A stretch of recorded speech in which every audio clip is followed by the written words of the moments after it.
आज के वीडियो में मैं 2 से 3 पॉइंट आपके सामने रखूंगा। जी हाँ, कुछ ऐसा इन्फॉर्मेशन जो इन्वेस्टर के लिए काफी इंपॉर्टेंट है।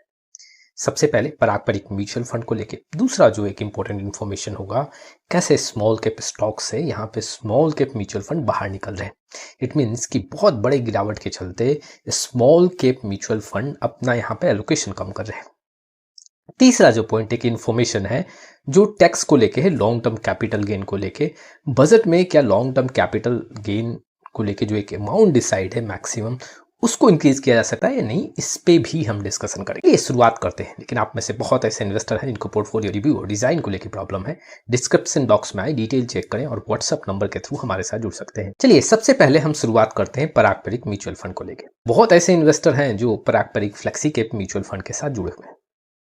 पारंपरिक म्यूचुअल फंड हाउस का मैं अगर इक्विटी ओरिएंटेड म्यूचुअल फंड का यहाँ पे देखूं डेटा, तो बहुत फंड नहीं है। यहाँ पे आपके नज़र में 2 से 3 फंड देखने को मिलेंगे। एक आप नोटिस कर सकते हो पारंपरिक फ्लेक्सी कैप, एक ईएलएसएस फंड और एक जो लार्ज कैप फंड यहाँ पे आने वाला है। जो म्यूचुअल फंड हाउस है, अगर आप नोटिस करोगे तो इक्विटी ओरिएंटेड स्कीम्स में सिर्फ लार्ज कैप बेस्ड यहाँ पे फंड इन्वेस्टर के सामने रख रही है।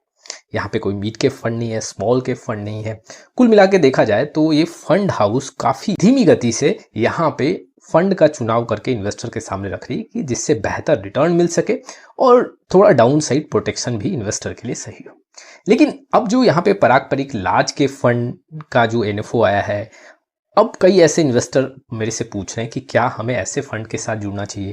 देखो, पारंपरिक म्यूचुअल फंड में आप कोई भी फंड उठा के देख लो, इक्विटी ओरिएंटेड स्कीम्स की बात कर रहा हूँ, वहां पे आप मिलता जुलता स्टॉक्स देखने को मिलेगा। इट मीन्स कि पोर्टफोलियो में अधिकतर स्टॉक्स मैच करेंगे। अब अगर आपके पोर्टफोलियो में पारंपरिक फ्लेक्सी कैप म्यूचुअल फंड है और आप फिर पारंपरिक लार्ज कैप म्यूचुअल फंड को भी फोकस करने वाले हो, तो वो काफ़ी ज़्यादा हाई रिस्क क्रिएट कर सकता है, कॉन्सेंट्रेशन रिस्क काफ़ी बढ़ सकता है। आप एक ही स्टॉक्स में यहाँ पे ज़्यादा पैसा लगाओगे। देखो, कोई भी आप एएमसी सेलेक्ट कर लो। अगर इक्विटी ओरिएंटेड स्कीम देखोगे, जैसे लार्ज कैप फंड हो, ईएलएसएस फंड हो या फ्लेक्सी कैप फंड हो, वहाँ पे स्टॉक्स मिलता जुलता देखने को मिलता है। अब ऐसे में अगर आप पारंपरिक फ्लेक्सी कैप और आने वाले लार्ज कैप फंड को भी फोकस करते हो तो ओवरलैप बढ़ जाएगा और उससे आपके पोर्टफोलियो में बेहतर रिटर्न नहीं दिखेगा, वहां पे थोड़ा सा रिटर्न और कम हो जाएगा। जैसे एग्जांपल के तौर पे मैं आपके सामने देखो एक डेटा रखता हूं। SBI large cap fund, SBI LSS tax saver fund और एसबीआई फ्लेक्सी कैप फंड, इन 3 म्यूचुअल फंड का अगर आप ओवरलैप डेटा देखोगे तो आप देख सकते हो हर जगह ओवरलैप ही है। करीबन जो मिनिमम ओवरलैप है वो 37% है और जो मैक्सिमम ओवरलैप है वो 45% है। इट मीन्स कि एसबीआई लार्ज कैप फंड का देखें तो बी और सी दोनों प्लान से यहाँ पे overlap 38% SBI LSS tax fund के थ्रू हो रहा है और यहाँ पे एसबीआई फ्लेक्सी कैप से करीबन 45% का यहाँ ओवरलैप है। ठीक SBI LSS tax saver fund की बात करूं तो ये एसबीआई लार्ज कैप से 38% ओवरलैप हो रहा है और यहाँ पे एसबीआई फ्लेक्सी कैप में 37% का ओवरलैप है। अगर मैं SBI LSS tax saver fund से कंपेयर करूं तो एसबीआई फ्लेक्सी कैप फंड की बात करूं तो एसबीआई जो लार्ज कैप फंड है वो उससे 45% का ओवरलैप है और एसबीआई एलएसएस से यहाँ पे करीबन 37% का ओवरलैप है। तो ये तो एक रहा एक एग्जांपल। आप पारंपरिक फ्लेक्सी कैप में भी देखोगे तो ओवरलैप तो काफी ज्यादा होगा। अब ऐसे में जो इन्वेस्टर फोकस करेंगे, रिटर्न का आंकड़ा कम हो सकता है लंबे समय में और एक ही एएमसी पे ज्यादा पैसा लग सकता है। मैं एक और एग्जांपल आपके सामने रखता हूं एचडीएफसी का। ठीक आपके सामने ये देखो डेटा है, HDFC large cap fund, HDFC LSS tax saver fund और एचडीएफसी फ्लेक्सी कैप फंड। अब यहाँ भी आंकड़ा देखोगे तो एचडीएफसी लार्ज कैप फंड जो है वो ईएलएसएस से और फ्लेक्सी कैप से करीबन 49 और 42% यहाँ पे ओवरलैप हो रहा है। HDFC ELSS tax saver fund का अगर आंकड़ा देखोगे तो एचडीएफसी लार्ज कैप से 49% और एचडीएफसी फ्लेक्सी कैप से करीबन 70% ओवरलैप हो रहा है। एचडीएफसी फ्लेक्सी कैप का अगर आंकड़ा देखोगे तो एचडीएफसी लार्ज कैप से 42% और यहाँ पे एचडीएफसी एलएसएस टैक्स सेवर से 70% का ओवरलैप देखने को मिल रहा है। अब देखो, ये जो ओवरलैप है, जितना ज्यादा ओवरलैप होगा आपके पोर्टफोलियो में रिटर्न का फिगर कम देखने को मिलेगा। लंबे समय में रिटर्न कम हो सकता है और कई बार गिरावट भी ज्यादा देखने को मिल सकता है अगर उस पोर्टफोलियो के किसी स्टॉक्स में ज्यादा गिरावट हो, जो टॉप 10 और टॉप 15 स्टॉक्स हो तो। अब पारंपरिक फ्लेक्सी कैप अगर आपके पोर्टफोलियो में है तो अगर आप ये कोशिश कर रहे हो कि अब लार्ज कैप जो आ रहा है उसमें भी अपना एलोकेशन बढ़ाए, तो ये एक सही डिसीजन नहीं होगा। ये आपके पोर्टफोलियो के लिए, जी हाँ, रिटर्न के मामले में थोड़े आंकड़े खराब कर सकता है। चलिए अब दूसरे इंफॉर्मेशन की तरफ बढ़ते हैं। देखो, बहुत ऐसे स्मॉल कैप म्यूचुअल फंड है जिसमें रिटर्न के मामले में काफी नेगेटिव इम्पैक्ट देखने को मिला है, इन्वेस्टर का विश्वास भी कम हुआ है। अब देखोगे तो ऐसे म्यूचुअल फंड के पोर्टफोलियो में जो कई स्टॉक्स हैं उनका गिरावट काफ़ी ज़्यादा हो गया है। पिछले 6 महीने में देखोगे तो 50-60% का गिरावट है।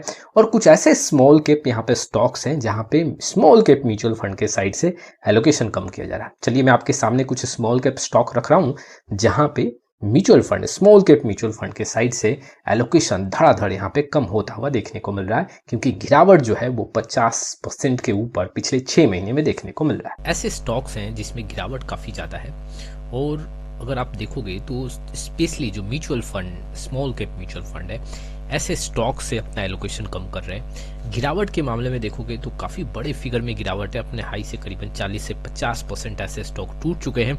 और उसके चलते यहाँ पे म्यूचुअल फंड जो है होल्डिंग अपने यहाँ पे कम कर रहा है। ऑलमोस्ट अगर आप देखोगे तो ये सारे जो है स्मॉल कैप के स्टॉक्स हैं, और स्मॉल कैप में ऐसे स्टॉक्स के चलते बहुत ज़्यादा गिरावट देखने को मिल रहा है। अगर मैं म्यूचुअल फंड की बात करूँ तो आप यहाँ पे देख सकते हो जो डेंटल है, यहाँ पे करीबन 56% का यहाँ पे गिरावट देखने को मिल रहा है। पिछले 6 महीने का ये आंकड़ा है। और ये जो म्यूचुअल फंड होल्डिंग है आप यहाँ पे देख सकते हो 13 से 14% जो जून 2025 का था वो आंकड़ा, अब वो घट के 10 से 11% यहाँ पे देखने को मिल रहा है। वहीं पे दूसरा जो स्टॉक्स है, स्टैनली लाइफस्टाइल की बात करोगे, यहाँ पे करीबन 47% का गिरावट है। अगर वही आप देखोगे म्यूचुअल फंड होल्डिंग करीबन 20 से 21% जून 2025 का था ये आंकड़ा, वो घट के अब यहाँ पे 19 से 20% देखने को मिल रहा है। वहीं पे एम्बेसी डेवलपमेंट की बात करूं तो 47% का गिरावट है पिछले 6 महीने में। 3% से जो म्यूचुअल फंड होल्डिंग था वो घट के 2.83% देखने को मिल रहा है। वैसे ही रेमंड की बात करोगे तो करीबन 45% का गिरावट है पिछले 6 महीने में, और यहाँ भी 3% से घट के ये करीबन 1.86% का यहाँ पे देखने को मिल रहा है। तो ये जितने स्टॉक्स हैं यहाँ पे अगर आप नोटिस करोगे तो जो म्यूचुअल फंड है, स्मॉल कैप म्यूचुअल फंड है, उनके साइड से होल्डिंग कम किया जा रहा है, क्योंकि ऐसे स्टॉक्स में गिरावट काफ़ी ज़्यादा है। जैसे आप देख सकते हो यहाँ पे 56% का गिरावट है, और यहाँ पे अगर आप सबसे नीचे नोटिस करोगे तो करीबन 38% का गिरावट है। चलिए अब तीसरे इन्फॉर्मेशन की तरफ बढ़ते हैं। देखो एमफी ने यहाँ पे आने वाले बजट में एक प्रस्ताव रखा है कि जो यहाँ पे लॉन्ग टर्म कैपिटल गेन है उसको बढ़ा के करीबन 2 लाख कर दिया जाए। अब एमफी का ये कहना है कि आने वाले समय में जो छोटे इन्वेस्टर हैं प्रॉफिट बनाएंगे, अब उस प्रॉफिट में भी अगर वो ज़्यादा टैक्स देंगे तो वो उत्साहित होकर पार्टिसिपेट नहीं कर पाएंगे, म्यूचुअल फंड में पार्टिसिपेट नहीं कर पाएंगे। अब ऐसे में जो 1,25,000 का maximum long term capital benefit है, एमफी ने ये प्रस्ताव रखा है कि 2 लाख कर दिया जाए, जिससे जो नए इन्वेस्टर हैं, जो शुरुआती दौर के इन्वेस्टर हैं, वो और ज़्यादा पार्टिसिपेट कर सके। तो ये कुछ इन्फॉर्मेशन थे जो इन्वेस्टर के लिए इंपॉर्टेंट थे। आपका क्या राय इस वीडियो को लेकर कमेंट बॉक्स में जरूर आए। फिर मिलेंगे एक नए वीडियो के साथ, तब तक के लिए जय हिंद, जय भारत।